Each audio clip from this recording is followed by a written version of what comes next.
Hi, I'm Matt Young, an actor and acting coach for Deconstructing Acting Club in Suva, Fiji, and I'm coming for you again today from the lovely city of Brisbane, Australia. And today we are deconstructing a monologue. We are at step number 4 in deconstructing a monologue, and today's step is find the turning point. So there's going to be some point in your monologue where you say something that cannot be unsaid. So this is something that cannot be taken back, and it's going to change the trajectory of the monologue. Oftentimes in a monologue, it happens towards the end of the monologue. So I'm just going to pick up halfway through my monologue. Again, we're working on The Father We Loved on a Beach by the Sea by Stephen Sewell. And I'm going to start about here. So this is a dad who's giving his adult children a bit of a lecture. He says, "What about me? I was a worker. You wouldn't even pass the time of day with us, trotting off with all university friends to talk about things you didn't know the first thing about. Oh, you knew the theories all right, but you never had to live it day in, day out, without no hope, no future. You thought you were going to change the world. Well, you made a fine mess of it, didn't you? Hurting and killing people, that's one thing you forget, isn't it? Coming to me talking about truth and charity. We never brought you up to become a murderer." Okay, great. So, where does that turn? What is the thing that he says that cannot change?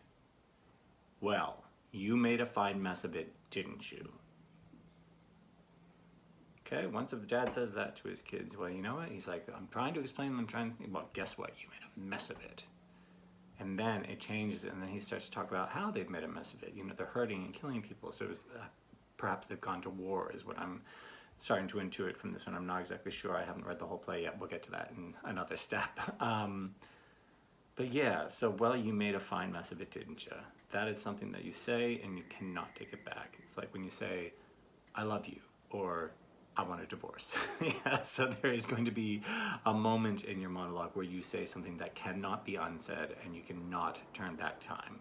So that is called the turning point, and that is what step 4 of our monologue is to try to find that turning point in your monologue, step 4 of deconstructing the monologue. I hope this has been helpful for you. If it has done, subscribe below. You can go back and look at all of our deconstructing a monologue. There's 21 steps to it. I'm on step 4, so go back and look at those videos. Also, there's a bunch of how to be an actor videos that you can also enjoy, as well as some scene work that I've done, some rehearsals. Check out Deconstructing Acting Club's Facebook page and YouTube page as well to see some of the work that our students are currently doing. All right, we'll see you next time. Oh, and if you want to get in touch with me, you can always get in touch for decuna.acting.club@gmail.com. That's Tukuna, Decuna, which means to say or to tell, .acting.club@gmail.com. If you are a South Pacific Islander or a Fijian who is living in Brisbane or Sydney, I want to know who you are, yeah? Because I'd like to do some training with you here in Australia, but also it's really important for me because I do a bit of freelance casting to know where my Pacific brothers and sisters are in Australia so that I can point people in the right direction. I hope this has been helpful. We'll see you next week.